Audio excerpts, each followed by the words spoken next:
धन्यवाद। सो डिमांड्स को समर्थन करता है, डिमांड्स को समर्थन करता है आप? डिमांड समर्थन करता है। आप Yes. Thank you. Yes, clear. Shri Pinaki Mishra ji. Thank you, Honorable Chairperson, for giving me the opportunity to speak on demand for grants for the Ministry of Road Transport and Highways. This is regarded as one of the great success stories of this government. Therefore, kudos are due to the Honorable Minister, the Cabinet Minister, Shri Gadkari, the Honorable Minister of State, who is present here very kindly to listen to us, Shri General V.K. Singh.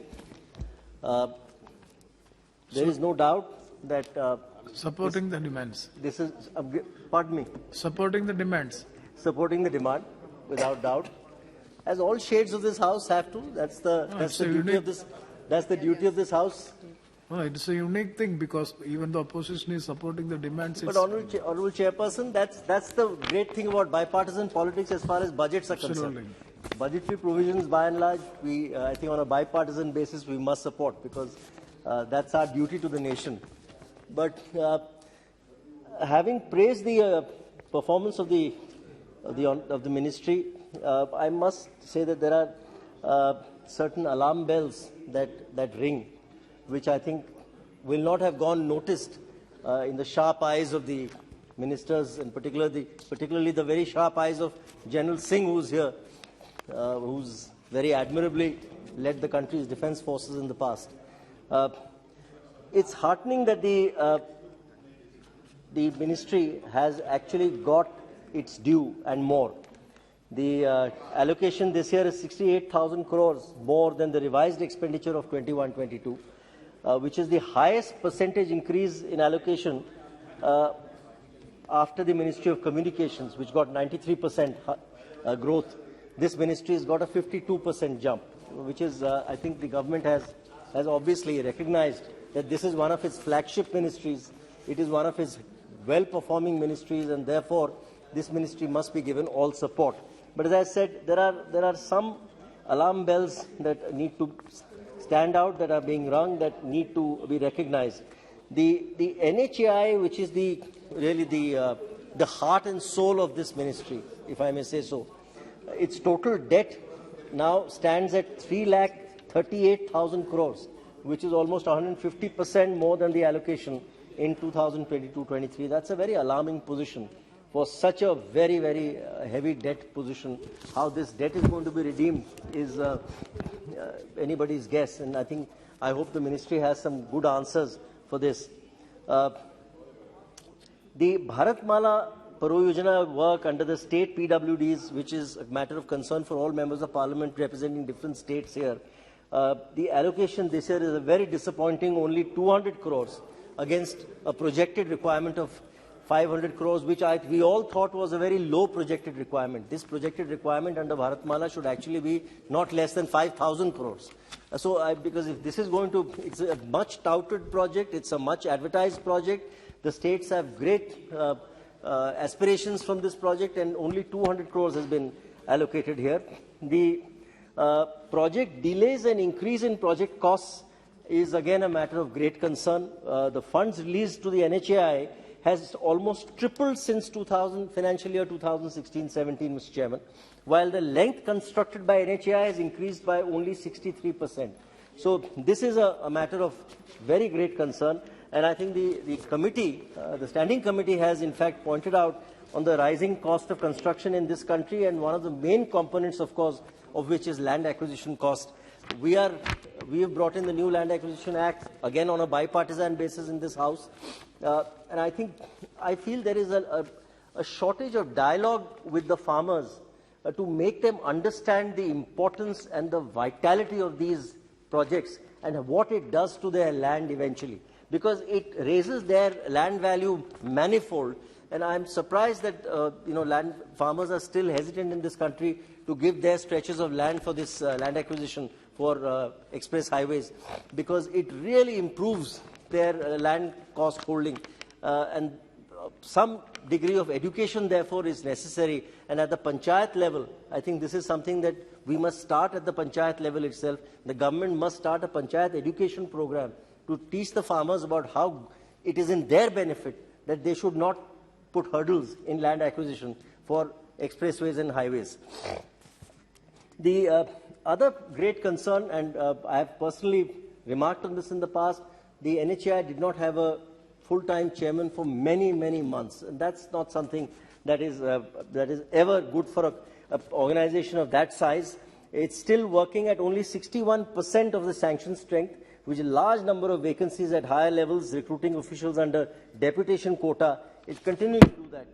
Every now and then we hear that hundreds and hundreds of officers are there on deputation, which doesn't give them the requisite loyalty to their organization to work overtime to make that organization a great success. And in fact, very few direct recruitments are happening at the GM level, which was earlier not the case. A matter of great concern personally, and I am personally aware of this, council myself, arbitration cases in the NHAI, Mr. Chairman, the amount of claims pending under arbitration has risen to nearly 90,000 crores, 88,100 crores plus climbing.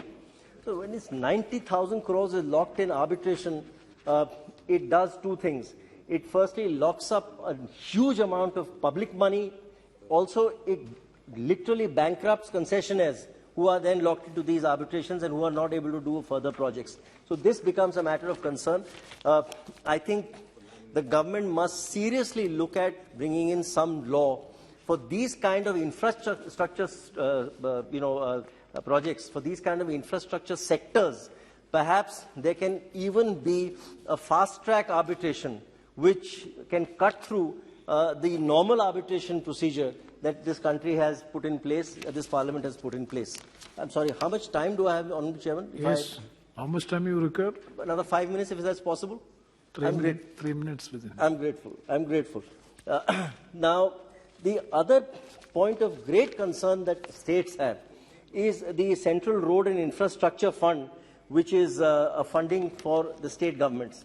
The allocation of state roads from the CRIF has again, which is for 22-23 was estimated at 250 crores, while the RE was 295 crores. So therefore, that has also come down, and even though it was a paltry RE figure, even that paltry RE figure has been further slashed. And the road projects pertaining to only 10 states / UTs have been approved under the heads Scheme of States Finance from CRIF. This is very disappointing in such a large country if the NHAI and the ministry is going to have this kind of shortage of funds from the CRIF. So again, I believe that the ministry must look at getting innovative means of financing for something like the CRIF. It can be done. If the finance ministry and the ministry put their heads together, I'm sure that there is a large amount of public money that is locked away needlessly, which can easily flow into this sector if you give them the incentives. You only have to think up of new ways of getting money in, and incentives is the best way. Another area of some concern for me is that since 2017-18, the allocation for state roads has also been substantially decreasing.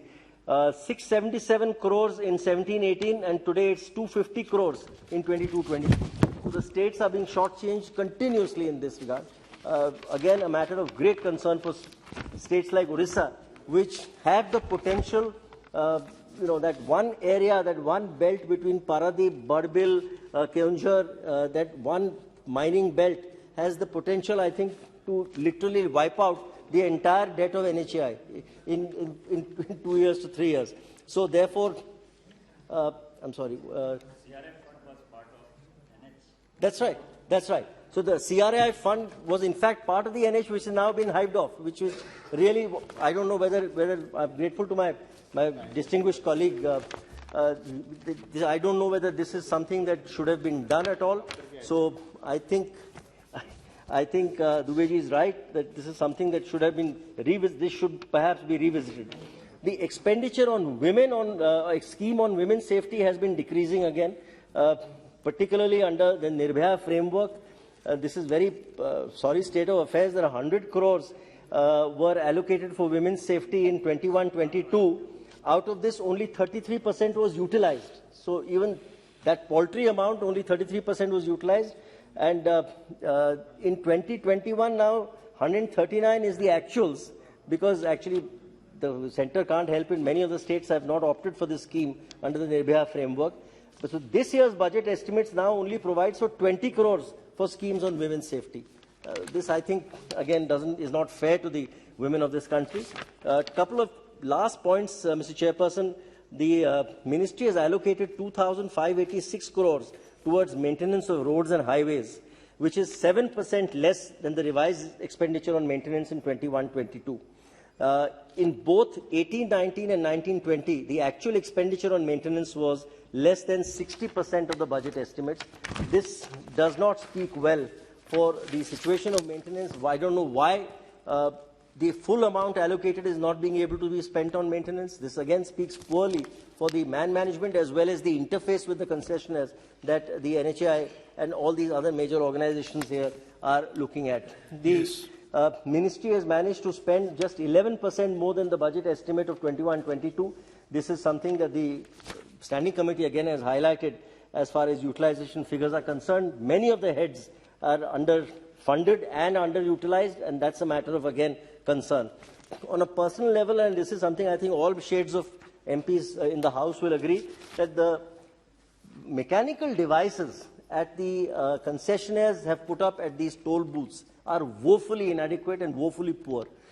Speaking for myself, the members of parliament have been very fortunate. We get these smart cards which are supposed to have seamless drive-through. 50% of the times my smart card in my car doesn't work. Therefore, there has to be a halt. Somebody has to come out, put a manual machine there and get the card moving. Invariably, this has happened with the MP's smart cards 50% of the times. Very often, when I'm on client's expense, I go out in taxis, etc., to other states, to other high courts. That is almost 80% of the times. 80% of the times I find that each and every car has to halt, which is supposed to be a smooth passage. It has to halt, and somebody has to come out of the booth, has to start again the entire process manually. So therefore, I don't know why these concessionaires are not able to able to get state-of-the-art equipment. Never in my life, Mr. Chairman, and I think this, I speak for everybody here, in the New York tunnels, for instance, never on the German autobahns, never in our lives have we ever had to halt for even a fraction of a second when we are driving through. The pass-through is absolutely seamless. So obviously there is something wrong with the kind of systems that we are putting in place here. Very antiquated systems. So with all these words, I would request the Honourable Minister who is here to kindly look at some of these problems that I have flagged. But otherwise, as I said at the outset, it's one of the success stories of this government, and may the success continue unabated. I wish the government well, and therefore I raise my voice again once more in support of the demand for grants for roads. Thank you very much. Thank you, Sri Girish Chand.